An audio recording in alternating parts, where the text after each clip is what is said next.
22 চৈত্র 1376 শ্রী শ্রী স্বরূপানন্দ পরমহংস বেলেবাইত গ্রামে বেনারস থেকে আসেন।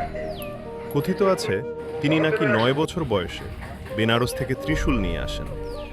তার এই পদার্পণ দিবস স্মরণীয় করে রাখতে বেলেবাইত জয়গুরু আশ্রমে অনুষ্ঠান ও ভক্তভোজন।